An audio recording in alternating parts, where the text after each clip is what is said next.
Hello दोस्तों, welcome back to my channel. मैं थोल्ला भाई पीके में आपका स्वागत है। तो दोस्तों, आज का जो आपका टॉपिक होगा वो नामकरण की महत्वपूर्ण अभिक्रियाएं होंगी। 4 प्रश्न तो ये हैं, इसके बाद में 5-6 प्रश्न और हैं। लगभग 6-7 प्रश्न होंगे जिनको मैं कवर करूंगा। आप पूरी वीडियो लास्ट तक देखना, आपको हर एक टॉपिक बहुत अच्छे से समझ में आने वाला है। तो यहाँ पर एक आपका है सिर्फ अभिकर्मक, तो पहले इसको ही समझ लेते हैं। ठीक है, देखो इसमें आपको हिंदी लिखना है तो आपको ज़्यादा कुछ लिखना नहीं है। तो सिर्फ अभिकर्मक क्या है? देखो, सभी एल्डिहाइड सिर्फ अभिकर्मक के साथ लाल या गुलाबी रंग उत्पन्न करते हैं। जितने भी एल्डिहाइड होंगे वो सिर्फ अभिकर्मक के साथ लाल या गुलाबी रंग उत्पन्न करते हैं। सिर्फ अभिकर्मक जल में रासेनिलीन हाइड्रोक्लोराइड का तनु विलयन है, जिसका लाल रंग सल्फर डाइऑक्साइड प्रभावित करने पर लुप्त हो जाता है। कीटोन सिर्फ अभिकर्मक का रंग वापस नहीं लाते हैं। तो इतना आपको सिर्फ अभिकर्मक के बारे में लिखा है। तो ये प्रश्न में कोई मतलब आपको समीकरण नहीं लिखना है, बस आपको हिंदी लिखना है।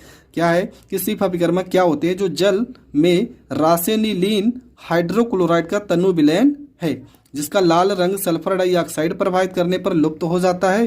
कीटोन सिर्फ अभिकर्मक का रंग वापस नहीं लाते हैं। तो ये आपको लिख देना है सिर्फ अभिकर्मक में। चलो बढ़ते हैं अब प्रश्नों की ओर। तो दोस्तों, आपका जो प्रश्न है आप देख रहे हैं, प्रश्न में क्या लिखा है? स्मिट अभिक्रिया। और कितना ज़्यादा ये प्रश्न पूछा जाता है, ये मुझसे ज़्यादा ना तो आप जानते होंगे। कोई भी आप प्रीवियस ईयर का पेपर उठा लो या तो आप प्रैक्टिस सेट उठा लो, ये प्रश्न आपको ज़रूर मिलेगा, क्योंकि नामकरण का रिएक्शन जो होता है वो पेपर में हर बार आता है। तो प्रश्न है आपका स्मिट अभिक्रिया, तो कैसे लिखना है और कितना लिखना है, ये मैं सारी चीज़ें मैं इस वीडियो में बता रहा हूँ। देखो लिखा क्या है कि कार्बोक्सिलिक अम्ल, कोई भी आप कार्बोक्सिलिक अम्ल ले सकते हो, और सांद्र H2SO4 की उपस्थिति में, क्या सांद्र H2SO4 की उपस्थिति में हाइड्रेजोइक, क्या लिखा है? हाइड्रेजोइक अम्ल के साथ गर्म करने पर प्राथमिक एमीन देता है। यह अभिक्रिया स्मिट अभिक्रिया कहलाती है। बस आपको इतना ही तो लिखना है, जितना मैं बता रहा हूँ इससे ज़्यादा आपको पेपर में नहीं लिखना है और आपको पूरा नंबर मिलेगा। स्मिट अभिक्रिया सीधा लिखना है कि कार्बोक्सिलिक अम्ल को यदि हम सल्फ्यूरिक अम्ल के साथ हाइड्रोजोइक अम्ल की उपस्थिति में गर्म करते हैं तो क्या मिलता है? प्राथमिक एमीन देता है, और यह अभिक्रिया स्मिट अभिक्रिया कहलाती है। बस आपको इतना ही लिखना है। और ये आपका क्या है, क्या लिखा था? कार्बोक्सिलिक अम्ल। तो कार्बोक्सिलिक अम्ल में हम ले लेते हैं पहला एसिटिक अम्ल, इसका क्या नाम है? एसिटिक अम्ल इसका नाम है। और N3H इसका क्या नाम है? हाइड्रोजोइक अम्ल। तो मैं नाम लिख दे रहा हूँ, इसका नाम है एसिटिक अम्ल। एसिटिक अम्ल इसका नाम हो जाएगा, इसका नाम हो जाएगा हाइड्रोजोइक अम्ल। हाइड्रोजोइक अम्ल इसका नाम हो जाएगा। ये क्या है? इसका नाम है मेथिल एमीन। ठीक है, क्या है? मेथिल एमीन इसका नाम है, मेथिल एमीन। N2 आपका क्या है? नाइट्रोजन गैस है। और CO2 क्या है? आपका कार्बन डाइऑक्साइड है। तो बस आपको इतना लिखना है, आपको पूरे के पूरे नंबर मिल जाएंगे।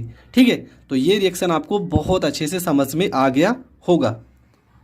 आपका जो प्रश्न है इसमें लिखा है एल्डोल संघनन। एल्डोल संघनन का रिएक्शन भी बहुत बार पेपर में आता है। तो आपको क्या लिखना है? देखो क्या लिखा है, एल्डोल संघनन। वे एल्डिहाइड, ठीक है, वे एल्डिहाइड तथा कीटोन, चाहे आप एल्डिहाइड ले सकते हो चाहे आप कीटोन ले सकते हो। तो लिखेंगे वे एल्डिहाइड तथा कीटोन जिनमें अल्फा हाइड्रोजन परमाणु उपस्थित होता है। क्या है? जिनमें अल्फा हाइड्रोजन परमाणु उपस्थित होता है। उसके बाद क्या लिखना है आपको? तनु क्षार अथवा अम्ल, आप या तो क्षार ले सकते हो अथवा तनु अम्ल की उपस्थिति में संघनन द्वारा एल्डोल व कीटोन देते हैं। यह अभिक्रिया एल्डोल संघनन कहलाती है। बस आपको इतना लिखना है। फिर से समझ लीजिए कि वे एल्डिहाइड, आप कोई भी एल्डिहाइड ले सकते हो या तो आप कीटोन ले सकते हो, जिनमें अल्फा हाइड्रोजन परमाणु क्या हो? उपस्थित हो। तो तनु क्षार अथवा तनु अम्ल के साथ की उपस्थिति में अगर हम संघनन द्वारा एल्डोल व कीटोन प्राप्त होता है, मतलब अभिक्रिया द्वारा एल्डोल व कीटोन अगर प्राप्त होता है तो यह अभिक्रिया एल्डोल संघनन कहलाती है। तो देखो ये रिएक्शन थोड़ा सा कठिन है, पर मैं बहुत सरल तरीके से समझा रहा हूँ और आपको आना चाहिए। आपको क्या लिखना है? यहाँ पे ले लेते हैं CH3, ठीक है, सिंगल बॉन्ड, यहाँ पे CH और यहाँ पे इसके साथ हम डबल बॉन्ड यहाँ पे ओ लिख दे रहे हैं, ठीक है। ओ और क्या लिख दे रहे हैं, एच, नहीं ओ एच नहीं, CH3 हो गया, COO, और यहाँ पर आपका क्या हो गया, एसिटिक अम्ल, ये क्या हो गया, CH3CHO, एस्टेल्डिहाइड, ठीक है। यहाँ पे एल्डिहाइड बोला है तो हम एल्डिहाइड लिखेंगे, जो लिखी है ना इसका मतलब क्या है, ये आपका CH3CHO लिखा है, CH3CHO को हमने इस तरह से लिखा है, आप कंफ्यूज मत होना, ये एस्टेल्डिहाइड है, मैंने इस तरह से लिखा है और ये आपको पहले भी बताया है। फिर से हम इसको लिखते हैं, कैसे लिखेंगे, प्लस में यहाँ पे HCH2 और यहाँ पे CHO लिख लेते हैं, ठीक है। देखो फिर से ये भी एस्टेल्डिहाइड है, ये भी एस्टेल्डिहाइड है और ये भी एस्टेल्डिहाइड है। देखो 2 H यहाँ पे, 1 H यहाँ पे, कितने हो गए, 3, और ये क्या हो गया, सिंगल बॉन्ड CHO, किसकी उपस्थिति में, तनु अम्ल, अम्ल के लिए हम H+ लिख सकते हैं और क्षार भी ले सकते हैं तो OH लिख सकते हैं।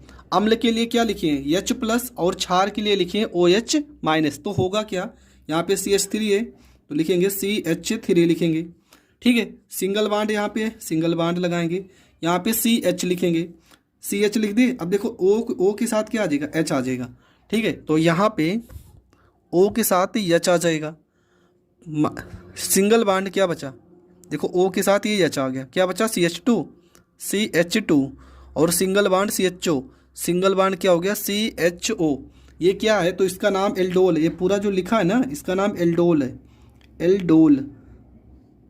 लेकिन अभी रिएक्शन बचा हुआ है तो इस रिएक्शन को थोड़ा से और करते हैं। हम क्या लिखेंगे, ये पूरा जो लिखा है ना इसको फिर से लिखते हैं, CH3 single bond CH, single bond CH2, single bond CHO, ठीक है। और यहाँ पे क्या लिखा है, OH। इसका हम दोबारा इसको अगर हम गर्म करते हैं ना, इसको दोबारा अगर हम गर्म करते हैं, जो कि क्या कहलाता है, साइट-जेफ का नियम, साइट-जेफ का नियम, साइट-जेफ नियम होता है ये। इसको अगर हम गर्म करते हैं तो क्या बनेगा, CH3 लिखा है तो यहाँ पे हो जाएगा CH3 हो जाएगा, सिंगल बॉन्ड तो यहाँ पे सिंगल बॉन्ड CH लिखेंगे, सिंगल बॉन्ड CH लिखेंगे। फिर देखो यहाँ पे CH लिखिए, अब यहाँ से एक H गायब हो रहा है, फिर से सिंगल बॉन्ड यहाँ पे CH लिखेंगे। और आपको पता है कार्बन की संयोजकता कितनी होती है, 4, तो यहाँ पर 1 हो गया, 2, ठीक है, और यहाँ पे 2, हम यहाँ पे 2 बॉन्ड लगाएंगे, अब ये हो गया 4 हो जाएगा, ठीक है।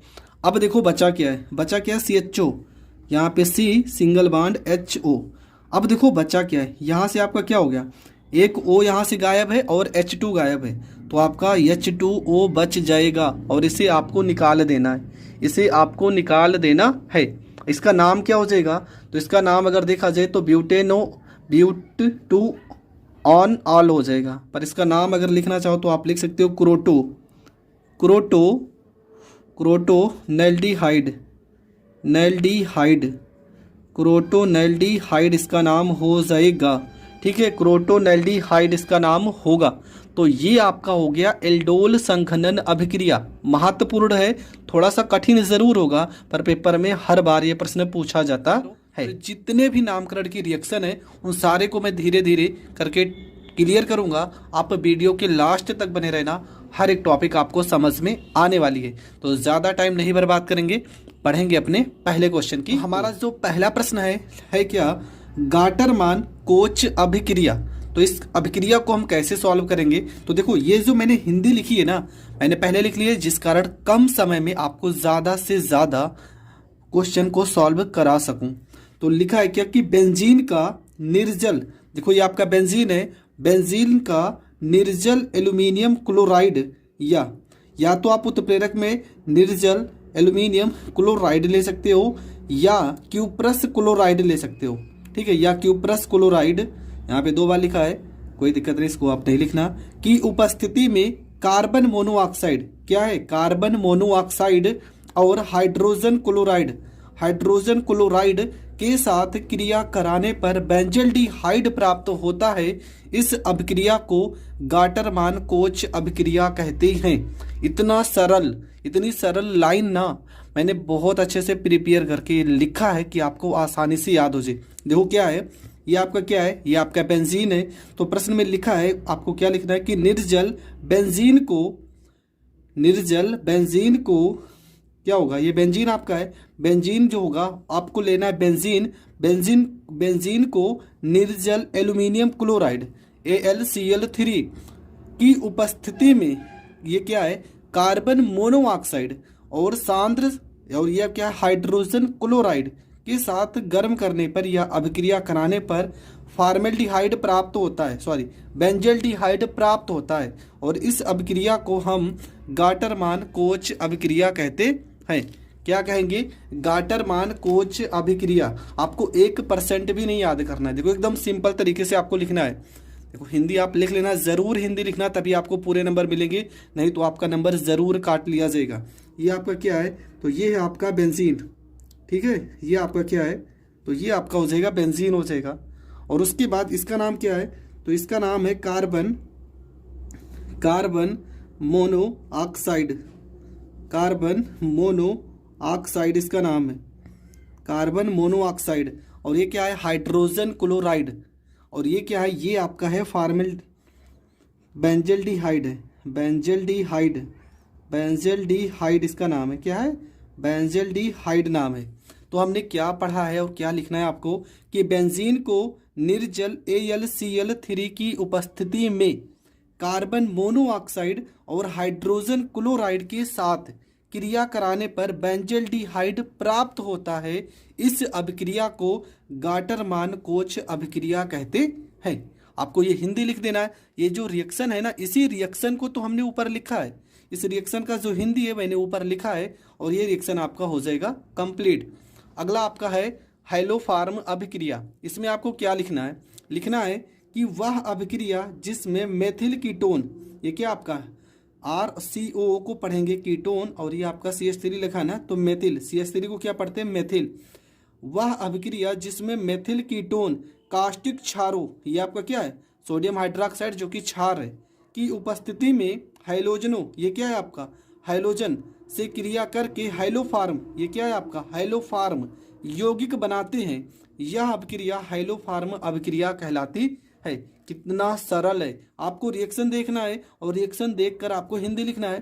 क्या लिखना है कि वह अभिक्रिया, देखो इसको देखते हुए लिखना है, वह अभिक्रिया जिसमें मेथिल कीटोन को कास्टिक क्षारों की उपस्थिति में हाइलोजनों से क्रिया कराने पर हाइलोफार्म यौगिक बनता है। कौन सा यौगिक है, ये आपका हाइलोफार्म यौगिक बनता है। उस अभिक्रिया को हम हाइलोफार्म अभिक्रिया कहते हैं। बस आपको इतना ही तो लिखना है। यहाँ पे RCOO ये आपका कीटोन है, ये आपका मेथिल है, तो लिखना है कि मेथिल कीटोन को कास्टिक क्षारों के साथ हाइलोजन, और हाइलोजन भी रहेगा, की उपस्थिति में जब अभिक्रिया कराते हैं तो हाइलोफार्म यौगिक बनता है, और इस अभिक्रिया को हाइलोफार्म अभिक्रिया कहते हैं। यहाँ पे R की जगह पे आप CH3 को लिख सकते हो, ठीक है। तो ये इतना आपको रिएक्शन में लिख देना है और आपको पूरे नंबर मिल जाएंगे, ठीक है। यहाँ पे आप रिएक्शन में R की जगह CH3 भी लिख सकते हो, रिएक्शन X की जगह पे BR या तो I लिख सकते हो, पर आपको नामकरण के रिएक्शन में अगर आप इस तरह से भी लिख के आओगे तो आपको पूरा नंबर मिलेगा। तो आपको ये ही लिखकर आना है। समीकरण पूरी तरह से संतुलित है, आप चेक भी कर सकते हो। इसके बाद है कैनिजारो। ये क्या लिखा है, कैनिजारो अभिक्रिया।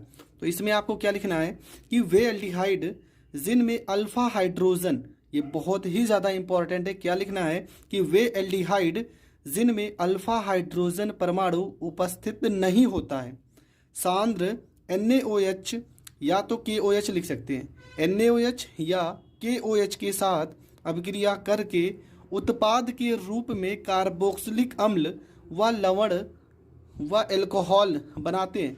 कार्बोक्सिलिक अम्ल के लवण बनाते हैं, ठीक है। यहाँ पे रहेगा कार्बोक्सिलिक अम्ल के लवण व एल्कोहल बनाते हैं। इस अभिक्रिया को कैनिजारो अभिक्रिया कहते हैं। अब देखो ये रिएक्शन भी हम कैसे याद कर सकते हैं, तो इस रिएक्शन को भी आपको याद करने के लिए ना, जो ये आपका लिखा है, मतलब जो रिएक्शन लिखा है, आप इस रिएक्शन की सहायता से इसको भी याद कर सकते हो। देखो मैं कैसे याद करा रहा हूँ, और इसी तरीके से आपको याद भी करना है। क्या करना है आपको, देखो ये आपका क्या है, अल्फा हाइड्रोजन परमाणु, ठीक है। ऐसे एल्डिहाइड लेना है जो अल्फा हाइड्रोजन परमाणु उपस्थित नहीं है, ठीक है, उपस्थित ना हो। तो यहाँ पे ये फॉर्मेल्डिहाइड है। फॉर्मेल्डिहाइड को जब कास्टिक सोडा मतलब NaOH के साथ अभिक्रिया कराते हैं तो ये जो आपका प्राप्त हुआ, ये तो आपका हो गया एल्कोहल, और ये जो आपका सोडियम फॉर्मेट प्राप्त हुआ ना, ये है कार्बोक्सिलिक अम्ल का लवण। तो यही प्रश्न में भी यही कहा गया कि ऐसे एल्डिहाइड जिनमें अल्फा हाइड्रोजन परमाणु उपस्थित नहीं होता है और सांद्र NaOH और KOH के साथ अपक्रिया करके उत्पाद के रूप में क्या एल्कोहल और कार्बोक्सिलिक अम्ल का लवण देता है, तो ऐसी अभिक्रिया को कैनिज़ारो अभिक्रिया कहते हैं। तो आपको बस इतना ही लिखना है, ऐसी अभिक्रिया को कैनिज़ारो अभिक्रिया कहते हैं, और ये आपका हो जाएगा करेक्ट आंसर। तो दोस्तों ये प्रश्न भी आपका पूरी तरह से कंप्लीट हो गया। बढ़ते हैं अगले प्रश्न की ओर। तो अगला आपका है रोजेनमुंड अपचयन अभिक्रिया। क्या लिखा है? रोजेनमुंड अपचयन अभिक्रिया। इसमें क्या होगा? इसमें अपचयन का मतलब क्या होगा? हाइड्रोजन से तो क्रिया होगा ही होगा, मतलब H तो जरूर आएगा। तो इसमें क्या करेंगे, लिखें कि इस विधि में अम्ल क्लोराइड, मतलब जो क्लोराइड होगा वो कोई ना कोई अम्ल होगा। अम्ल क्लोराइड का प्लेडियम, इसको बोलते हैं प्लेडियम, और इसको बेरियम सल्फेट की उपस्थिति में एल्डिहाइड में अपचयन किया जाता है, की उपस्थिति में एल्डिहाइड में अपचयन किया जाता है, जहाँ पे BaSO4 उत्प्रेरक विष की भांति व्यवहार करता है। जो BaSO4 रहेगा वो उत्प्रेरक विष की भांति व्यवहार करता है, तथा जो एल्डिहाइड होता है एल्डिहाइडों के एल्कोहल में अपचयन में नियंत्रित करता है। जो एल्डिहाइड होगा उनको किस में चेंज करेगा? एल्कोहल के अपचयन में नियंत्रित करता है, और यह क्रिया क्या कहलाएगी? रोजेनमुंड अपचयन क्रिया कहलाती है। तो इतना आपको लिखना है कि इस विधि में, देखो यहाँ पे मैंने रिएक्शन भी कर दिया और एक एग्जाम्पल भी दे दिया। ये आपका क्या है? अम्ल क्लोराइड। तो लिखेंगे इस विधि में अम्ल क्लोराइड को हाइड्रोजन के साथ प्लेडियम या बेरियम सल्फेट की उपस्थिति में गर्म करते हैं या अभिक्रिया कराते हैं, जहां पर BaSO4 उत्प्रेरक विष की भांति व्यवहार करता है, और जो एल्डिहाइड होगा एल्डिहाइड को एल्कोहलों में अपचयन में नियंत्रित करता है, और इस क्रिया को रोजेनमुंड अपचयन कहते हैं या रोजेनमुंड अपचयन क्रिया कहते हैं। तो ये आपका एग्जाम्पल, मतलब ये समझ लो फार्मूला है RCOCl प्लस में H2 को जब अभिक्रिया कराएंगे तो यहाँ पे RCHO प्लस में HCl प्राप्त होगा। R की जगह पे हम C2H5 लिखे हैं, COCl पूरा लिख दिए, H2, तो यहाँ पर भी R की जगह पे C2H5, CHO था CHO हो जाएगा, प्लस में HCl अलग हो जाएगा, और यहाँ पर भी HCl अलग हो जाएगा, और आपका बनेगा क्या? तो इसका नाम क्या है? प्रोपिओनिल क्लोराइड। क्या नाम है? प्रोपिओनिल क्लोराइड, और इसका नाम है प्रोपेनल। इसका नाम क्या है? प्रोपेनल। तो ये रिएक्शन भी आपका कंप्लीट हो गया। अगला आपका रिएक्शन है क्लीमेंसन अपचयन अभिक्रिया। तो इसमें क्या करना है? एकदम सिंपल है, अमलगामिक जिंक और सांद्र HCl, अमलगामिक जिंक और सांद्र HCl द्वारा कार्बोनिल समूह को, क्या लिखा है? कार्बोनिल समूह को हाइड्रोकार्बन समूह में, कार्बोनिल समूह को हाइड्रोकार्बन समूह में अपचयित करना क्लीमेंसन अपचयन कहलाता है।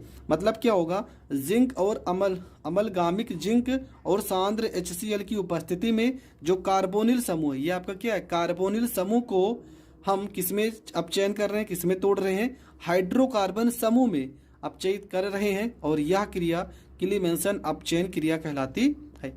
यहाँ पे अगर हम इसका एक रिएक्शन करना चाहें तो R की जगह पे यहाँ पे हम H ले सकते हैं, यहाँ पे C, यहाँ पे H हो जाएगा, डबल बॉन्ड यहाँ पे O, प्लस में यहाँ पे 4, यहाँ पे H हो जाएगा, बनेगा क्या? यहाँ पे ZnHg, और ये सांद्र HCl रहता है, ठीक है, सांद्र HCl की उपस्थिति में R की जगह पे H हो जाएगा, यहाँ पे CH2 हो जाएगा, यहाँ पे CH हो जाएगा, और इसका नाम क्या है? ये एल्केन है। कौन सा एल्केन है? CH4। ये आपका मेथेन है, मेथेन। देखो H2 1 3 1 4, तो ये आपका बन गया मेथेन। और क्या बचा है अभी देखते हैं। देखो H हमारे पास 2 थे, तो यहाँ पे H कितने थे? 4, और O बचा है, H2 बचा है, प्लस में जल आपका अलग हो जाएगा। यहाँ पर भी जल की मात्रा कुछ अलग होगी, तो समीकरण को संतुलित करने के लिए आप जल को जोड़ सकते हो। तो ये आपका हो जाएगा क्लीमेंसन अपचयन क्रिया। अगला जो आपका है वो है ओल्फ किस्नर अपचयन। तो ये भी बहुत सिंपल है। क्या लिखा है कि क्षारीय हाइड्रोजीन NH2 द्वारा कार्बोनिल समूह को हाइड्रोकार्बन समूह में अपचयित करना ओल्फ किस्नर अपचयन कहलाता है। ठीक है, देखो ये रिएक्शन मैंने 2 लाइन में लिखी, आप एक ही लाइन में लिख सकते थे, पर मैंने 2 लाइन में इसलिए लिखी क्योंकि यहाँ से जब ये लेसन पढ़ेंगे तो इसका ज़रूरत पड़ेगा, तो यहीं पर हम सीख लेते हैं। सबसे पहले क्या करेंगे? देखो यहाँ पे R है, ये आपका पूरा पूरा क्या है, एसीटोन समझ लो है। और कार्बोनिल समूह है, ये आपका हाइड्रोजन है। तो क्या होगा, यहाँ पे देखो सी है तो सी हो गया, दोनों आर है तो दोनों आर, डबल बॉन्ड के साथ ये पूरी वैल्यू जुड़ जाएगी। क्या, यहाँ पे O है, यहाँ पे N है और NH2, ये हाइड्रोजन गैस अलग हो जाएगी, ठीक है। प्लस में यहाँ पे हाइड्रोजन गैस मुक्त हो जाएगी। इसके बाद इस पूरे को हमने यहाँ पर लिखा है। और C2H5 मतलब सोडियम एथॉक्साइड, इसका नाम क्या है, सोडियम एथॉक्साइड इसका नाम है, एथॉक्साइड इसका नाम है, ठीक है। सोडियम एथॉक्साइड की उपस्थिति में जब क्रिया कराएंगे तब यहाँ पे आर, डबल बॉन्ड यहाँ पे आर और यहाँ पे CH2 प्लस N2, मतलब ये CH2, यहाँ पे आर की जगह पे अगर हम H भी लेते हैं ना तब भी यहाँ पे हमारा क्या बनेगा, यहाँ पे हमारा मेथेन ही बनेगा, मतलब कोई ना कोई एल्केन बनेगा। तो हमारा ये दोनों रिएक्शन जो हमने पढ़ा, इसमें भी आपका एल्केन बनेगा और इसमें भी आपका एल्केन बनेगा। मतलब यहाँ पर भी आपका क्या बन रहा है, यहाँ पर भी आपका मेथेन बन रहा है और यहाँ पर भी आपका मेथेन बन रहा है। तो ये अपक्रिया भी आपकी क्या कहलाएगी, तो यह अपक्रिया आपका ओल्फ किस्नर अपचयन अभिक्रिया कहलाती है। तो दोस्तों आपका जो प्रश्न है इसमें लिखा है बी कार्बोक्सिलीकरण। ये रिएक्शन भी पेपर में पूछा गया प्रश्न है। ये सारे प्रश्न बहुत ज़्यादा इंपॉर्टेंट है, तो आप हर एक प्रश्न को समझते जाइए। लिखा है बी कार्बोक्सिलीकरण, तो आपको लिखना क्या है कि कार्बोक्सिलिक अम्ल को सोडा लाइम का मतलब NaOH या सोडा लाइम उत्प्रेरक के साथ NaOH प्लस CaO, इसका नाम है सोडियम हाइड्रोक्साइड और इसका नाम है कैल्शियम ऑक्साइड के साथ गर्म करने पर कम कार्बन परमाणु वाला एल्केन प्राप्त होता है। यह प्रक्रिया बी कार्बोक्सिलीकरण कहलाती है। बस आपको इतना ही तो लिखना है कि जब हम कार्बोक्सिलिक अम्ल को सोडा लाइम के साथ सोडियम हाइड्रोक्साइड और कैल्शियम ऑक्साइड के साथ गर्म करते हैं तो कम कार्बन परमाणु वाला एल्केन प्राप्त होता है।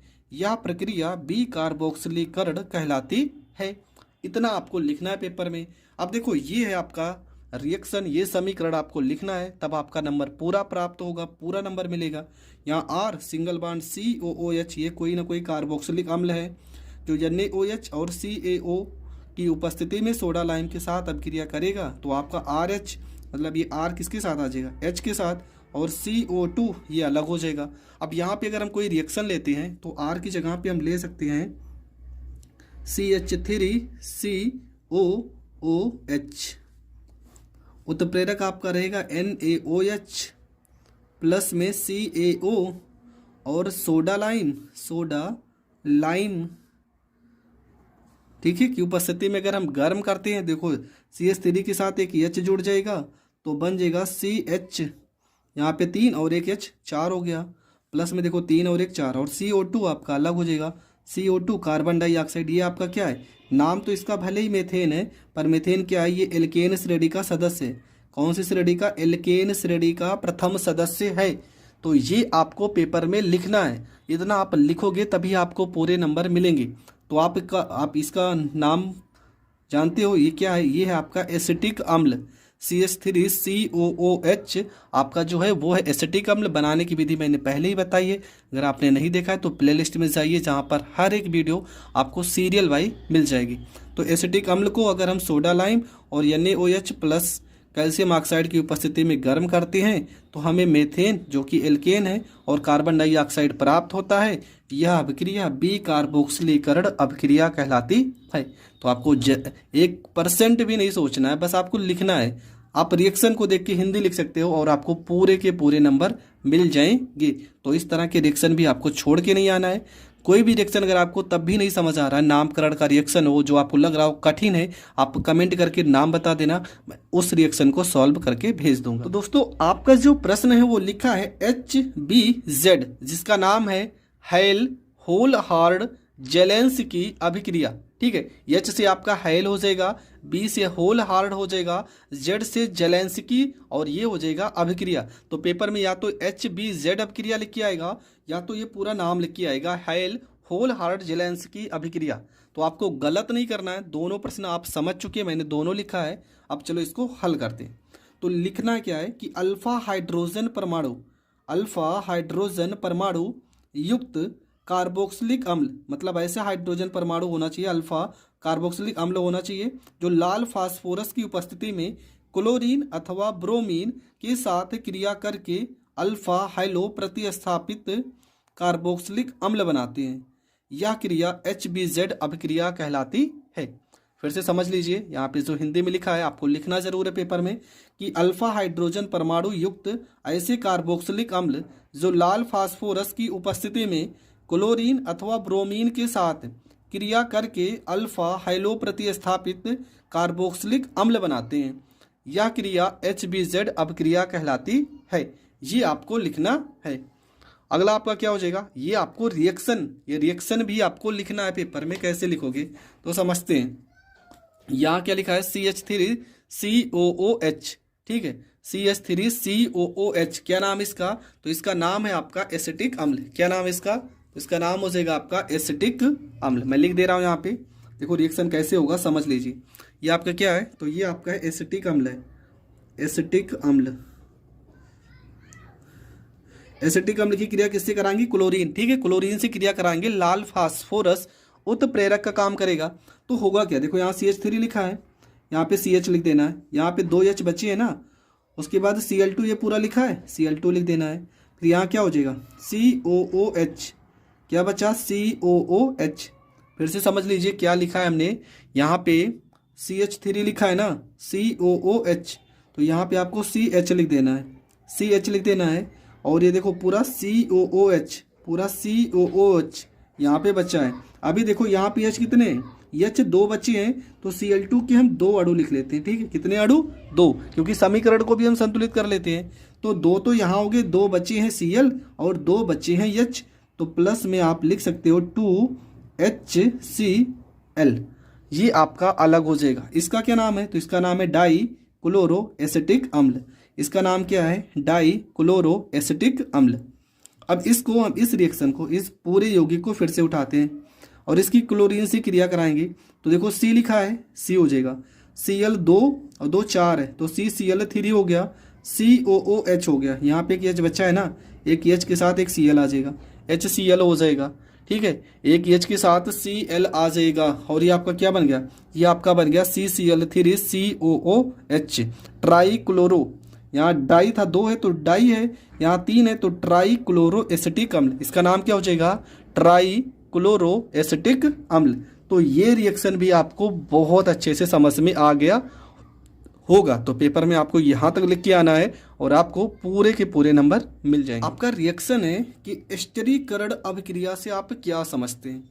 स्टिरीकरण अभिक्रिया बहुत ही महत्वपूर्ण रिएक्शन है, बहुत ही ज़्यादा बार पेपर में पूछा गया है। तो आपको कैसे लिखना है, तो चलो समझते हैं। देखो स्टिरीकरण अभिक्रिया क्या होता है, जिसे हमने पढ़ा था कक्षा 10 में, आपने पढ़ा होगा कि जब हम अम्ल को क्षार के साथ, ठीक है, आपने क्या पढ़ा होगा कि अम्ल को अगर क्षार के साथ, अगर अम्ल को हम क्षार के साथ क्रिया कराते हैं तो आपको क्या मिलता है, आपको लवण मिलता है और साथ में क्या मिलता है, जल, ठीक है। ये आपने पढ़ा होगा कक्षा 10 में कि अम्ल को क्षार के साथ अभिक्रिया कराने पर लवण और जल प्राप्त होता है। इस अभिक्रिया को हम उदासीनीकरण अभिक्रिया कहते हैं, उदासीनीकरण अभिक्रिया कहते हैं। कुछ उसी से रिलेटेड ये डिफिनेशन भी आपको लिखना है कि जब कार्बोक्सिलिक अम्ल, यहाँ पे क्या हो जाएगा, देखो अम्ल यहाँ पर भी है पर यहाँ पर आ जाएगा, जब कार्बोक्सिलिक अम्ल सांद्र H2SO4 की उपस्थिति में एल्कोहल से क्रिया करता है, किससे, एल्कोहल से क्रिया करता है, तो एस्टर का निर्माण होता है। यह अभिक्रिया स्टिरीकरण कहलाती है। यहाँ पे थोड़ा से आपको चेंज करना है, यहाँ पे देखो अम्ल था ना, तो आपको लिखना है जब कार्बोक्सिलिक अम्ल तनु क्षार मतलब H2SO4 की उपस्थिति में एल्कोहल से क्रिया करता है तो आपका एस्टर और जल प्राप्त होता है। यह अभिक्रिया स्टिरीकरण कहलाती है। ये आपको डिफिनेशन लिखना है इंटर के अकॉर्डिंग, क्योंकि आपका जो प्रश्न है वो है स्टिरीकरण अभिक्रिया। तो ये आपका क्या है, ये आपका है कोई ना कोई कार्बोक्सिलिक अम्ल। तो ये आप रिएक्शन पेपर में लिखोगे तभी आपको पूरे नंबर मिलेंगे। पर आर की जगह पे हम ले सकते हैं, यहाँ पे CH3 ले सकते हैं, यहाँ पे COOH ले सकते हैं, और यहाँ पे एल्कोहल में चलो हम ले लेते हैं C2H5 ले लेते हैं, C2H5OH, ये हो गया एथिल एल्कोहल। उत्प्रेरक आपका क्या रहेगा, तो उत्प्रेरक रहेगा आपका सांद्र H2SO4 हो जाएगा उत्प्रेरक।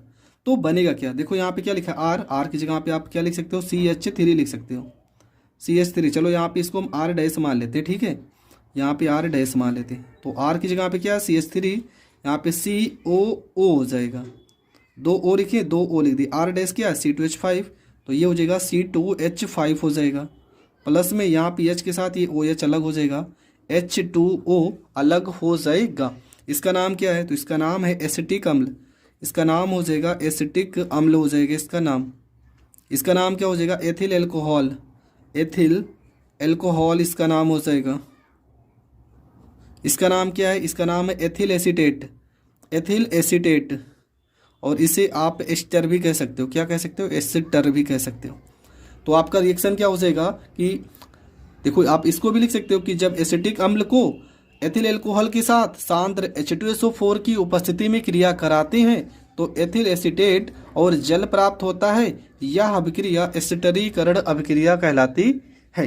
तो आप दोनों तरीके से लिख सकते हो, जो भी आपको बेस्ट लगे आप लिख सकते हो, आपको पूरे नंबर मिलेंगे। जो प्रश्न है इसमें लिखा है हुंस-डीकर अभिक्रिया से आप क्या समझते हो, ठीक है। हुंस-डीकर अभिक्रिया ये भी पेपर में बहुत बार पूछा गया है। तो आपको लिखना है कि मोनोकार्बोक्सिलिक अम्लों के सिल्वर लवण की, देखो क्या लिखा है, मोनोकार्बोक्सिलिक अम्लों के सिल्वर लवण की कार्बन टेट्राक्लोराइड विलयन में क्लोरीन या ब्रोमीन से क्रिया कराने पर एल्किल हैलाइड बनते हैं।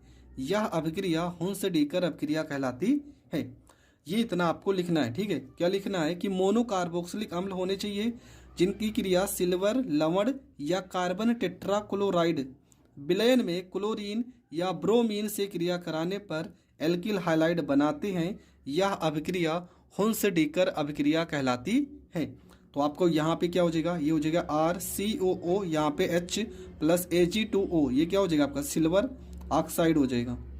अब कराएंगे इसके साथ रिएक्शन तो क्या होगा, देखो यहाँ पे R हो गया, COO यहाँ पे Ag कितने 2, तो यहाँ पे Ag हो गया, यहाँ पे 2 से गुणा किए ताकि यहाँ पे 2 से गुणा किए, ये समीकरण संतुलित हो गया। H यहाँ पे कितना बचा है, 2H बचा है, 1 O, तो H2O अलग हो जाएगा। फिर से हम इसको उठाते हैं, RCOO Ag की अगर ब्रोमीन के साथ क्रिया कराते हैं, ठीक है, ब्रोमीन के साथ क्रिया कराएंगे तो यहाँ पे R है, R के साथ क्या हो जाएगा कि Br आ जाएगा, R के साथ क्या आ जाएगा Br, और यहाँ पे Ag लिखा है, यहाँ पे एक Br और बचेगा तो Ag के साथ क्या आ जाएगा Br, और CO2 कार्बन डाइऑक्साइड अलग हो जाएगा। R की जगह पे आप CH3 या C2H5 ले सकते हो, ठीक है। R की जगह आप क्या ले सकते हो, CH3 लिख सकते हो। तो यहाँ पे हो जाएगा CH3COOH, ये हो जाएगा CH3COOAg हो जाएगा, ठीक है। नाम हो जाएगा सिल्वर एसीटेट नाम हो जाएगा। यहाँ पर CH3 लिख सकते हो, और आपका पूरा का पूरा रिएक्शन ऐसे लिखना है जैसे मैंने यहाँ पर बताया है। आप ऐसे ही लिखोगे आपको पूरे के पूरे नंबर मिलेंगे। R की जगह पे आप CH3 लिखना चाहते हो तो लिख सकते हो, कोई चेंज नहीं होगा, जहाँ जहाँ पे R है वहाँ पे CH3 हो जाएगा।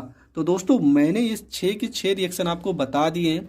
बहुत सारे नामकरण के रिएक्शन पहले भी बताए हैं, आपने अगर वीडियो नहीं देखा है तो उन वीडियो को भी ज़रूर देख लें, क्योंकि आपको हर एक टॉपिक बहुत अच्छे से समझना है, क्योंकि पेपर में ये प्रश्न ज़रूर आते हैं। तो मिलेंगे नेक्स्ट वीडियो में, तब तक के लिए जय हिंद जय भारत।